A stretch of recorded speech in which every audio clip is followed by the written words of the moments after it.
गेली 12 वर्ष पहिल्या बसेसच्या माध्यमातून आणि आता ट्रेनच्या माध्यमातून मोदी एक्सप्रेस या नावाने आम्ही कोकणवासियांना सुखरूप गणेश चतुर्थीच्या साठी गावाकडे पाठवण्याची ही सेवा देतो आहे। भारतीय जनता पक्षाच्या माझे सगळेच सहकारी आम्ही एकत्र येऊन आमचे कोकणवासियांसाठी गणेश चतुर्थी हा सर्वात मोठा सण आहे, म्हणून त्यांनी या मुंबईच्या आणि आजूबाजूच्या परिसरातल्या धावपळीच्या आपल्या जीवनामधून थोडा वेळ काढून आपल्या गावाकडे जाण्याची जी त्यांची संधी असते, ते जे वाट पाहत असतात, त्या याच्यामध्ये आमचाही थोडा खारीचा वाटा असला पाहिजे हा आमचा प्रयत्न असतो।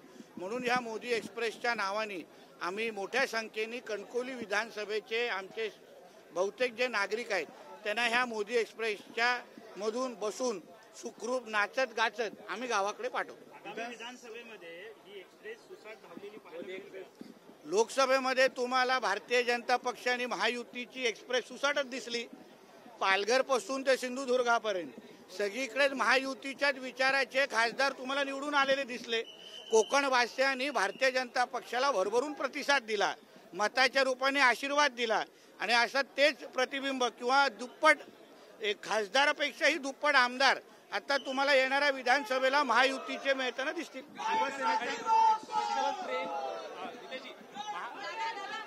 महाविकास आघाडीकडून या ट्रेन्सला special trains for special game अशी टीका करण्यात येते आहे। खरं तर पहिल्यांदा तुम्ही करत नाहीत। माझं म्हणणं आहे, आमचे विरोधक किंवा महाविकास आघाडीचे जे आमचे विरोधक आहेत, भारतीय जनता पक्ष अगर 5 ट्रेन सोडत असेल तर त्यांनी 6 तरी सोडावेत। सकारात्मक स्पर्धा आमच्या बरोबर करावी।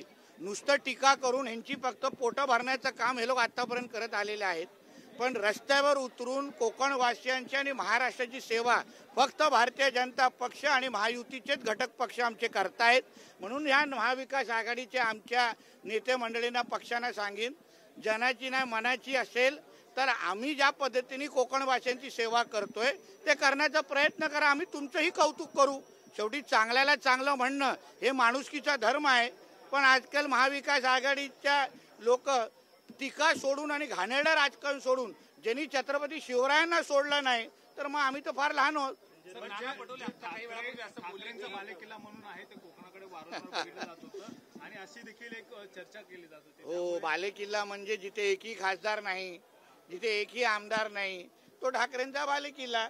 जिथे ठाकरेंना 2-2 तास बिळात लपून मग पोलिसांच्या घराड्यामध्ये बाहेर काढायला लागतं, त्याचा अगर तुम्ही बालेकिल्ला असं विश्लेषण करत असेल तर बालेकिल्ला ह्या शब्दाचं संशोधन झालं पाहिजे असं मताचं मी आहे। नाना पटोले काही वेळापूर्वी असं बोलले की नितेश राणे वारंवार म्हणतात की सागरवर माझा बॉस बसतो, तर पोलीस महासंचालक यांचं नातं काय, म्हणजे अशा पद्धतीने टीका केली आहे। मी स्पष्ट तरी बोलतो का माझा बॉस सागर बंगल्यावर बसतो, पण महाविकास आघाडीचे कित्येक लोकांचे बॉस कुठे बसतात हे आतापर्यंत शोधण्याची वेळ आलेली आहे। उदाहरण आमचे जुने मित्र संजय राजाराम राऊत, त्यांचा नेमका बॉस कुठे बसतो हा एक मोठा प्रश्न आहे। नाना पटोलेंचा पण जुना बॉस हा सागर बंगल्यावरच होता, आज 10 जनपदवर आहे, परत कधी सागर बंगल्यावर त्यांचा बॉस येईल हे सांगता येत नाही, म्हणून त्यासाठी विधानसभेची वाट पाहावी। संजय राऊत असे म्हणतात की सरकार कुठेतरी वायफळ खर्च जो आहे तो सध्या करते, जी छत्रपती शिवाजी महाराजांचा पुतळा बनवण्यासाठी 15 कोटी खर्च करणं गरजेचं होतं, तर 15 लाखात बनवलं। आता संजय राजाराम राऊतला आकडे आणि ह्या पद्धतीच्या भ्रष्टाचाराची भाषा जास्त समजते। ज्यांनी साधी खिचडी सोडली नाही, ज्यांनी साधे करोनाच्या काळात औषधं सोडली नाहीत, त्यांना अशा पद्धतीचा भ्रष्टाचार सगळीकडेच दिसणार।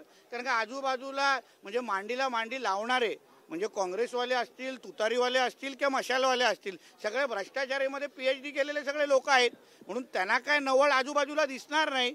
जेवढा खर्च अपेक्षित होता तेवढा सगळा व्यवस्थित खर्च झालेला आहे।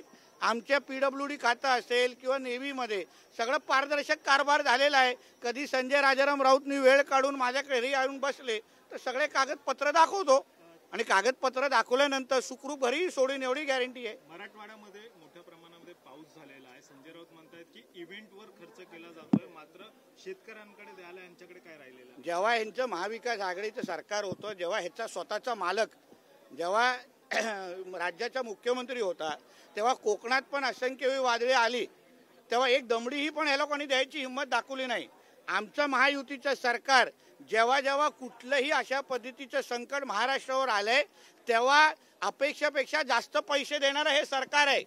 म्हणून आणि त्या पैशामध्ये कुठली चोरी करण्याची पण हिंमत जशी हे लोकांनी कोरोनामध्ये केली तसे आमचे कोणी करत नाहीत. म्हणून संजय राजाराम राऊतला सांगेन, तुला जेवढं कळतं तेवढं थोबाड उघड, हे तुझ्या हिताच आहे. तुमच्या विरोधात हाजी हरापत शेख जे आहे कुर्ल्यामध्ये त्यांनी पोस्टर लावलेले आहेत आणि अगदी खालच्या भाषेत त्यांनी म्हटलेलं आहे, त्यांनी म्हटलं की हिंमत असेल तर समोर या. असं आहे ना, या गोष्टीची दखल आमचे प्रदेश अध्यक्ष आणि मुंबई अध्यक्ष घेतील. त्याबद्दल मला बोलण्याची काही गरज नाही. त्यांना प्रदेश अध्यक्षांना ह्या विषय हाताळण्याचा पूर्ण अधिकार आहे. पण संघाने एक प्रकारे तुमच्यावर जबाबदारी जी टाकली की हिंदुत्वात कुठलंही कॉम्प्रोमाइज नाही, तुमच्या सगळ्या ठिकाणी प्रतिसाद चांगला येत असताना पक्षातल्याच अशाही लोकांनी भूमिका घेणं हे कितपत योग्य वाटते? बघा, माझं काम आहे हिंदुत्वाची बाजू लावून धरणं, जे चुकीचं आहे ते चुकीचं म्हणणं. आम्ही कोणावरही पहिला अंगावर चालून गेलेलो नाही. जे अंगावर आले त्याला आम्ही उत्तर दिलेलं आहे.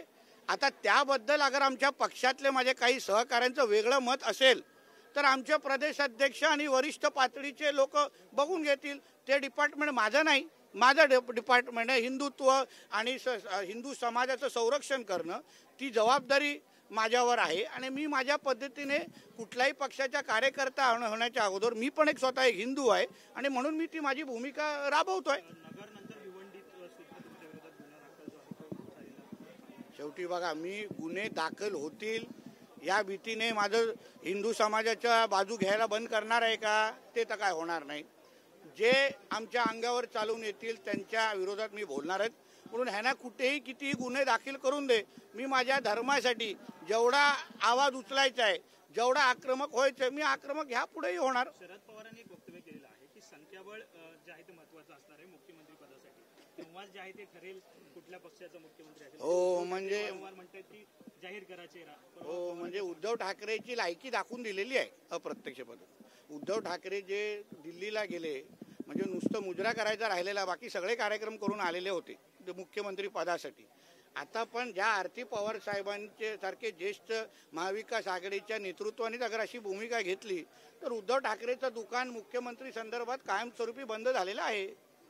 सर, बलात्काराचा आरोप असणाऱ्याला काल पक्षप्रवेश देण्यात आलेला आहे मातोश्रीवर, त्यावर कुठेतरी आता उभाटा गटात नाराजी. शेवटी उद्धव ठाकरेंच्या त्या उभाट्यामध्ये अशाच पद्धतीचे लोक आज भरभरून भरलेले आहेत. स्वतःचा मुलगा जो त्याच्याबरोबर राहतो त्याच्यावर बलात्काराचा आणि सामूहिक बलात्काराचा दिशा साल्यांचा आरोप आहे. ज्याच्याबरोबर तो काल शिवबंधन बांधून घेत होते उद्धव ठाकरे, त्या संजय राजाराम राऊतवर डॉक्टर स्वप्ना पाटकरने हल्लीच आरोप केलेले आहेत. म्हणजे आता तुम्हाला उभाटामध्ये अगर प्रवेश करायचा असेल तर तुमच्या बायोडेटावर तुम्हाला उल्लेख करायला लागेल किती महिलांचा आम्ही अत्याचार केलेला आहे, किती बलात्कार केसमध्ये आमचं नाव आहे. जेवढे जास्त केस आहे तेवढा लवकर प्रवेश, हे आता क्वालिफिकेशन उभाटाचं तयार झालेलं आहे. एसटीचं आंदोलन आहे, कोकणात जाणारे सगळे चाकरमाने आहे, त्यामुळे त्याचा त्रास देखील आहे. मी कालपासून त्या आंदोलनावर आम्ही नजर ठेवून आहे. माननीय मुख्यमंत्री आणि आमचे उपमुख्यमंत्री देवेंद्र फडणवीस साहेब आणि दुसरे उपमुख्यमंत्री या सगळ्या घटनेवर बारकाईने लक्ष राहत त्याच्याबद्दल बैठकी आहेत.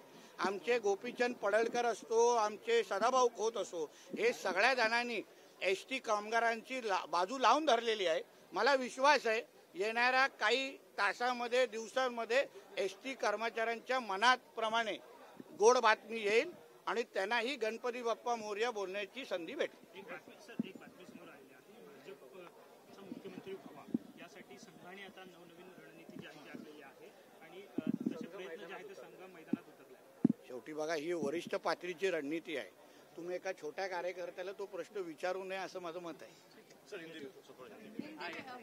थोड़ा नहीं पूरा बोलिए. आप लोगों की तरफ आपने स्पेशल ट्रेन को हरी झंडी दिखाई कोकण वासियों के लिए, लेकिन विपक्ष तो बोल रहा है कि विधानसभा चुनाव को ये एजेंडा मान रहा है भाजपा, इसीलिए ऐसे काम कर रहा है जिसका उनको फायदा मिले. पिछले 12 साल से चुनाव हो या ना हो, हमारी ये मोदी एक्सप्रेस कोकण वासियों के लिए चालू है.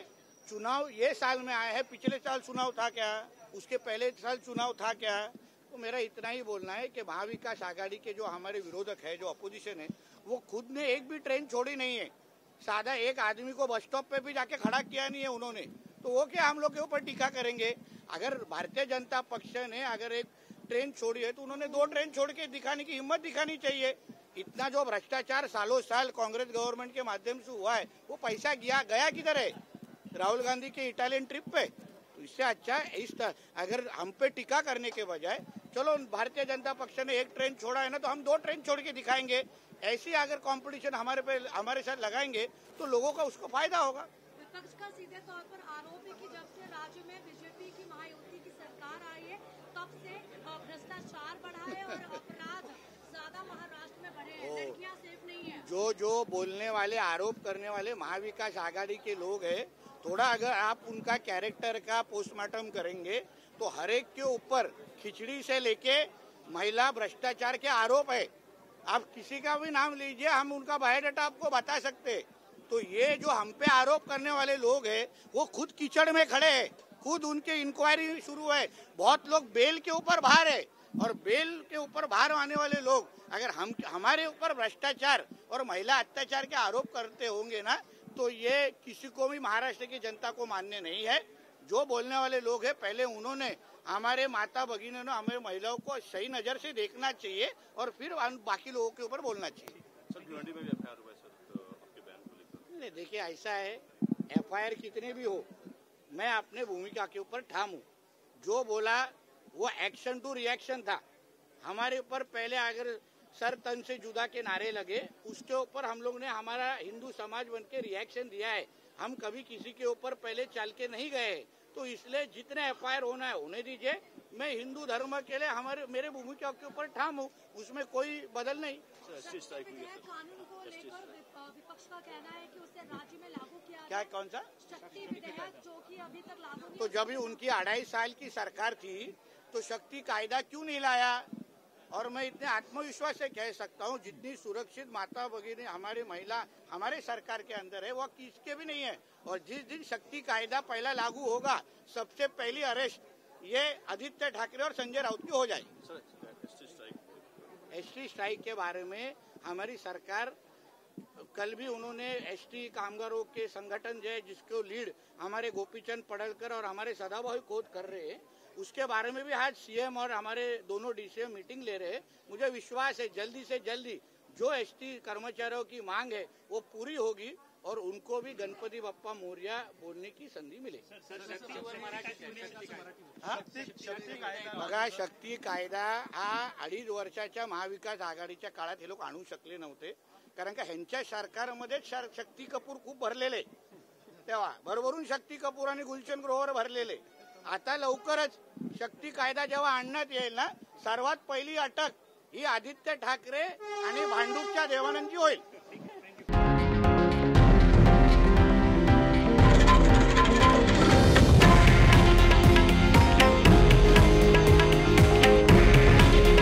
हे आहे देशातील नंबर 1 न्यूज नेटवर्क आणि आपण पाहत आहात TV9 मराठी।